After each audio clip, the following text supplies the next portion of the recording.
અમેરિકામાં ડોનાલ્ડ ટ્રમ્પના આદેશ બાદ આઈસ દ્વારા ન્યુયોર્કમાંથી 6 દિવસ દરમિયાન કરવામાં આવેલી ટાર્ગેટેડ રેડની અંદર 200 થી વધુ અનડોક્યુમેન્ટેડ ઇમિગ્રન્ટ્સને અરેસ્ટ કરવામાં આવ્યા છે.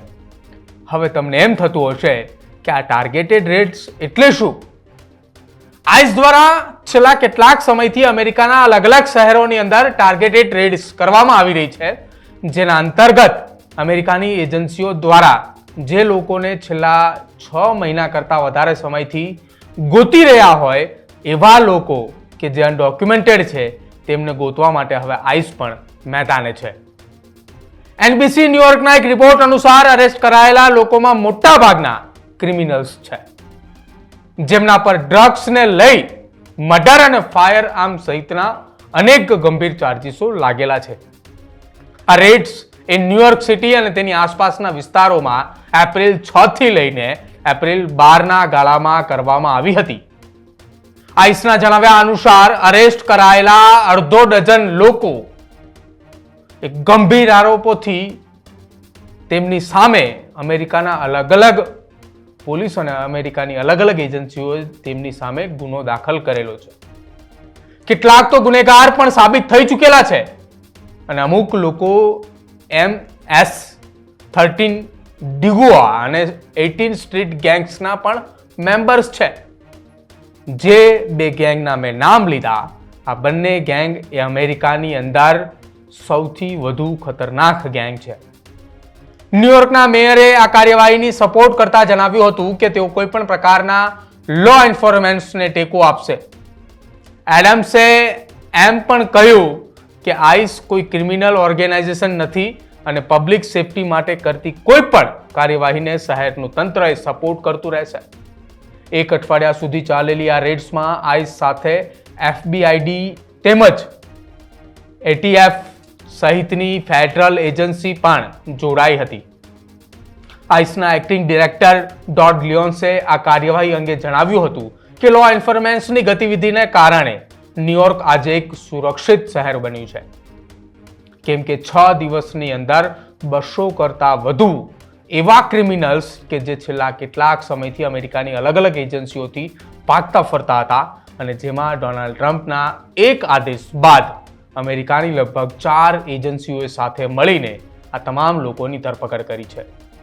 આઈસની તાજેતરમાં જ કામગીરીમાં જે 206 ઇલીગલ ઇમિગ્રન્ટ્સ પકડાયા છે તેમાં 121 ક્રિમિનલ બેકગ્રાઉન્ડ ધરાવતા હોવાનું ન્યુયોર્ક પોસ્ટના એક રિપોર્ટમાં જણાવ્યું હતું. પરંતુ કેટલાક લોકોએ કોઈ પણ ક્રાઇમ નથી કર્યો અને તેને લગતી કોઈ પણ માહિતી એ આઈસ પાસે નથી અને આઈસ દ્વારા પબ્લિશ પણ નથી કરવામાં આવી. ન્યુયોર્કના કાયદા અનુસાર જો કોઈ અનડોક્યુમેન્ટેડ ઇમિગ્રન્ટ્સને પકડવા માટે આઈસ પાસે વોરંટ હોય તો જ ન્યુયોર્કની લોકલ પોલીસે તેને સપોર્ટ કરે છે. Center for Migration Studies of ન્યુયોર્કના એક રિપોર્ટ પ્રમાણે 2022માં ન્યુયોર્ક સ્ટેટમાં રહેતા અનડોક્યુમેન્ટેડ ઇમિગ્રન્ટ્સની સંખ્યા એ લગભગ 6,72,000ની આસપાસ નોંધાઈ હતી, જેની સામે ડોનાલ્ડ ટ્રમ્પે એડમિનિસ્ટ્રેશનમાં અત્યાર સુધી ન્યુયોર્કમાંથી પકડાયેલા અનડોક્યુમેન્ટેડ ઇમિગ્રન્ટ્સની સંખ્યા એ અમુક હજારોમાં જ થાય છે.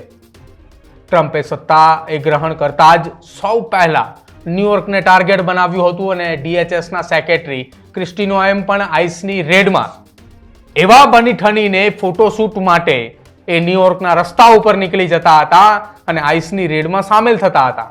પરંતુ હાલમાં જેવા રિપોર્ટ આવ્યા હતા કે ક્રિસ્ટીનાએ સોશિયલ મીડિયા પર કરેલી શોબાજીને કારણે આ રેડ્સને ધાર્યા અનુસાર સફળતા નહોતી મળી.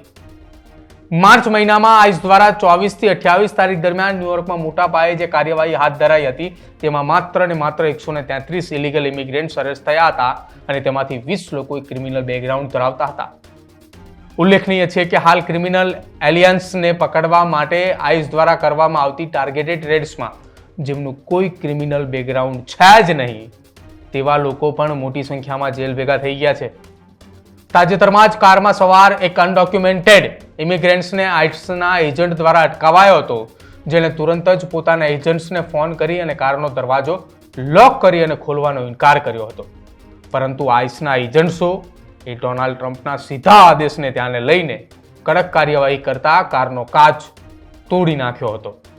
જો કે સોશિયલ મીડિયાના માધ્યમથી એ યુવકે આ વિડીયો એટલે કે પોતાની કારના કાચ તોડનારા આઈસના એજન્ટનો તેને વિડીયો ઉતાર્યો હતો અને ત્યારબાદ આ ઇમિગ્રન્ટ્સને કાચ તોડીને જ્યારે બહાર કાઢી અને ખેંચીને અરેસ્ટ કરી લીધો હતો. જો કે એ સમયે આઈસના એજન્ટ્સ જ્યારે તેને ત્યાંથી લઈ જઈ રહ્યા હતા તે દરમિયાન જે એ વ્યક્તિ હતો તેનો એડવોકેટ, તેનો એજન્ટ પણ ત્યાં પહોંચી ગયો હતો, પરંતુ તેમ છતાંય તે પોતાના ક્લાયન્ટને નહોતો છોડાવી શક્યો. આ કેસમાં સૌથી ચોંકાવનારી વાત તો એ છે કે આઈસના એજન્ટે જેની કારનો કાચ તોડ્યો, જેને કાચ તોડીને કારમાંથી બહાર કાઢ્યો, એ વ્યક્તિ એ કોઈ અન્ય વ્યક્તિ હતો. આઈસ એ જે ક્રિમિનલને ગોતી રહ્યો હતો તે આ વ્યક્તિ હતો જ નહીં. એટલે આઈસે એ કોઈના બદલે કોઈ વ્યક્તિને ઉઠાવી ગઈ, પરંતુ આઈસ દ્વારા પોતાના એજન્ટ દ્વારા કરાયેલી આ પ્રકારના બળ પ્રયોગની કામગીરીનો પણ બચાવ કરી અને સોશિયલ મીડિયામાં એવું પણ કહેવાયું હતું કે અમે કોઈ ખોટી કામગીરી નથી કરી. ત્યારે હવે અમેરિકાની અંદર ડોનાલ્ડ ટ્રમ્પના આદેશ બાદ ન્યુયોર્ક સિટીમાં કડકમાં કડક કાર્યવાહી હાથ ધરવામાં આવી રહી છે. જો કે એ કાર્યવાહી બાદ અમેરિકાના અલગ અલગ વિસ્તારોની અંદર અને અલગ અલગ શહેરોની અંદર પણ આ જ પ્રકારે કાર્યવાહી હાથ ધરાશે, જેને કરીને આગામી ટૂંક સમયની અંદર અમેરિકાની અંદર લગભગ એ 80%થી વધારે ક્રિમિનલ્સને એક જ સાથે અરેસ્ટ કરવાની કામગીરી કરવામાં આવી રહી છે. તમારું શું માનવું છે અમેરિકાના આ ડોનાલ્ડ ટ્રમ્પના નવા રૂફને લઈને, નવા આદેશને લઈને? તે ખાસ અમારા કમેન્ટ સેક્શનમાં જરૂર જણાવજો. જોતા રહેજો ન્યૂઝરૂમ. નમસ્કાર.